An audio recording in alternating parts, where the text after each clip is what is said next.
Just when you think South Park couldn't possibly get any crazier, Season 27, Episode 4 throws you straight into a storm of chaos, controversy, and comedy that only Trey Parker and Matt Stone could dream up. The episode kicks off with a frenzy that feels all too familiar. South Park Elementary is under the spell of a brand new craze.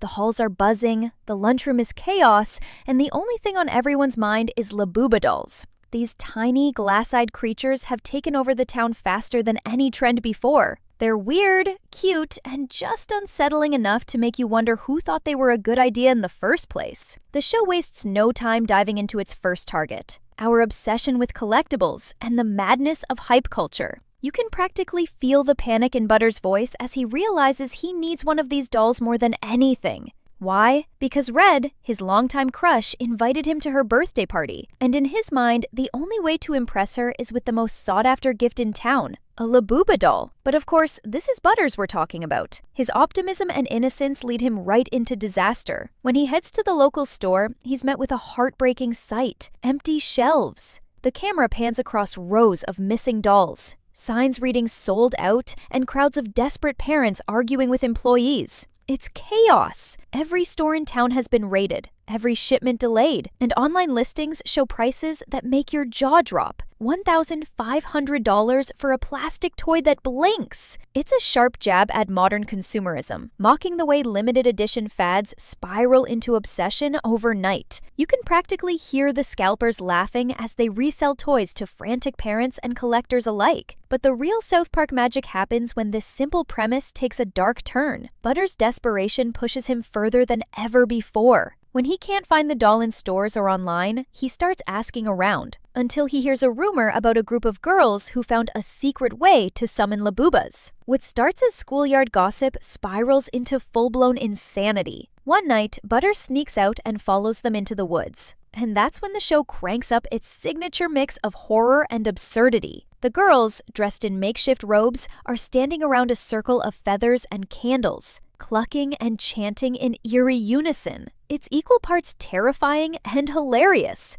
Classic South Park. This bizarre ritual becomes one of the episode's standout scenes. The girls believe that by offering chicken bones and reciting phrases from the Labuba lore booklet, they can summon more dolls directly from the spirit of consumer joy. The parody is clear. Our obsession with owning things has become so extreme, it borders on spiritual worship. Butters, being Butters, decides to join in, thinking this might be his only chance to get a doll for Red. The moment he steps into the circle, everything goes wrong. The candles flicker, the ground trembles, and instead of conjuring toys, they seem to awaken something far more sinister. Chickens start flapping wildly, feathers fly everywhere, and Butters ends up screaming in terror as the girls bolt from the woods. It's ridiculous, over the top, and yet perfectly symbolic. The lengths people go for the next big thing. By the next morning, word spreads like wildfire that the Labuba summoning went wrong. Kids at school whisper that Butters might be cursed, and the teachers dismiss it as more internet-fueled nonsense. Meanwhile, the town's adults are equally deranged, waiting in long lines, fighting over restocks, and arguing about toy equity. Even Randy gets in on it, declaring that he's investing in Labuba futures. It's a clever jab at how South Park mirrors our real-world chaos, taking something as harmless as a toy fad and twisting it into a full-blown societal meltdown. But the beauty of this episode lies in how seamlessly it transitions from this local madness to something globally absurd. Just as Butter's situation spirals out of control, the episode cuts sharply to breaking news. Donald Trump has returned to South Park. The headline flashes across every screen. Trump spotted in Denver with mysterious companion. The camera zooms in on his smug grin, and standing beside him is none other than Satan. Yes, that's Satan. The shift is jarring but brilliant, yanking you from playground absurdity into political pandemonium. Fox News anchors immediately explode with excitement, spinning wild theories in typical South Park fashion. Is Trump in love with the Prince of Darkness? One anchor gasps, while another gleefully adds, "Finally, a power couple that can truly rule hell and earth." And just like that, the episode's second satirical thread begins, an outrageous yet scarily plausible take on modern media sensationalism. The Labuba craze represents how consumers worship trends, while the Trump-Satan relationship mirrors how society worships scandal. Both are treated like entertainment, not concern. It's this dual structure that gives Walk is Dead its punch. Every time the kids descend further into toy-induced insanity, the adults on TV dive deeper into political lunacy. By the end of the first act, the viewer's left with one burning thought. In South Park, it's hard to tell who's crazier, the kids chasing toys or the adults chasing headlines. And that's just the beginning. The stage is now set for one of the most unhinged, hilarious, and thought-provoking episodes the series has delivered in years. As the chaos over the Labuba dolls spirals out of control, the town of South Park feels like it's losing its collective mind. Stores are barricaded, online prices are skyrocketing, and people are forming black market toy rings in parking lots. What started as a simple craze has now turned into a full-blown cultural meltdown. Parents are camping outside stores for restocks. Kids are trading dolls like currency. And Butters, still traumatized from his failed summoning attempt, is more desperate than ever. He can't show up to Red's party empty-handed, not when everyone else is bragging about their Labubas on social media. His wide-eyed panic is both hilarious and painful to watch, because deep down, we all recognize that same desperate need to fit in. That's the genius of South Park. It takes something ridiculous and makes it uncomfortably relatable. Butters tries everything. He searches online marketplaces, only to find listings from shady sellers with usernames like ToyLord666. One seller even claims to have freshly summoned Labubas for sale, pickup only, cash preferred. Against his better judgment, Butters meets him in a dark alley behind City Walk. The man steps out from the shadows wearing a hoodie and holding a cardboard box. "You got the cash, kid?" he whispers. Butters nervously hands over his allowance money, opens the box, and finds it empty except for a note that says, "The spirit of greed has taken your toy." It's such a cruel, absurd moment that you can't help but laugh. Butters stands there in disbelief, feathers still stuck in his hair from the ritual, as the dealer vanishes into the night. Meanwhile, the rest of South Park is unraveling under the weight of its own consumer madness. News outlets report the Great Labuba Shortage, comparing it to the Tickle Me Elmo craze of the 90s and the PlayStation 5 chaos of recent years. Reporters interview angry parents outside stores, with one mom shouting, "I just want my kid to be happy," while holding a sign that says, "Justice for Labuba." The satire is razor-sharp, mocking how far people go to satisfy fleeting trends, and how corporations profit off our willingness to chase them. Randy, of course, takes it to another level. He starts claiming that Tegrity Farms will release organic Labubas, made from hemp and good vibes. "These aren't just toys," he says on local news. "They're a lifestyle." It's pure Randy, a self-serving opportunist turning every social panic into a branding opportunity. But just as you start to think this toy fiasco can't get any weirder, the episode cuts back to the global circus, the Donald Trump and Satan storyline, which has now completely overtaken the media. Fox News is running non-stop coverage with headlines like "Love in the Inferno, Trump's New Flame," and "Can Hell Handle MAGA?" It's satire at its most chaotic. The anchors, rather than condemning or even questioning the relationship, seem positively giddy. Sean Hannity, or rather, his South Park caricature, literally pumps his fists on air, shouting, "Finally, someone strong enough to tame the devil!" The absurdity of it all perfectly captures how modern media turns even the most insane news into entertainment. The more ridiculous it gets, the more airtime it receives. Soon, every network is treating Trump and Satan like Hollywood royalty. There are romantic montages of them walking hand in hand through fire, slow-motion shots of them laughing together in hell, and panel discussions debating whether their relationship humanizes evil. It's such an over-the-top parody that it almost feels too real. That's South Park's brilliance. The line between reality and satire becomes paper-thin. Trump himself, in the show, seems completely unbothered. He holds a press conference flanked by demons and declares, "Nobody's ever dated Satan better than me." Everyone says it. The crowd cheers, the media swoons, and suddenly, the apocalypse looks like a campaign rally. Back in town, the kids are watching all this unfold on TV, barely reacting. For them, the world's gone so insane that Trump dating Satan barely registers anymore. Their focus remains on the Labuba craze. Butters, still determined to impress Red, makes one last desperate move.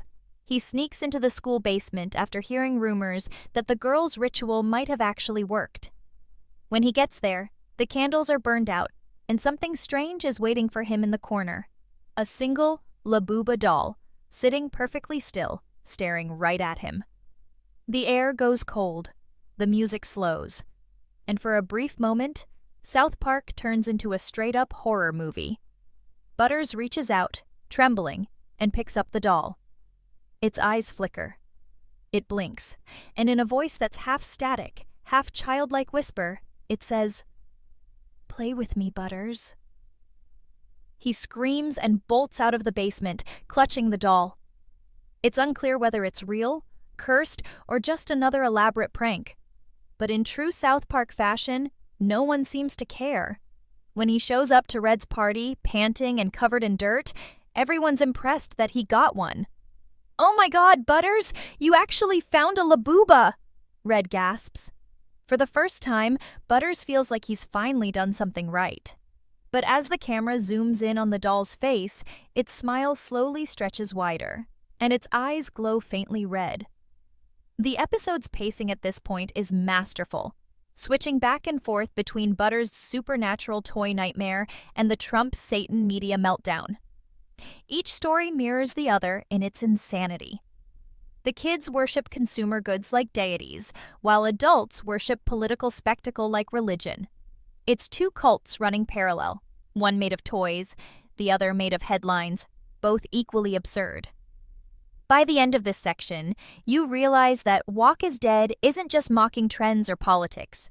It's mocking the way people crave distraction, how we turn nonsense into meaning, and how the world keeps spinning even when everything feels like parody. And the best part? The craziest moments are still ahead. By the time the third act begins, South Park has descended into pure, glorious madness. The Labuba doll craze has reached apocalyptic levels, and the Trump-Satan storyline has become a 24/7 media obsession.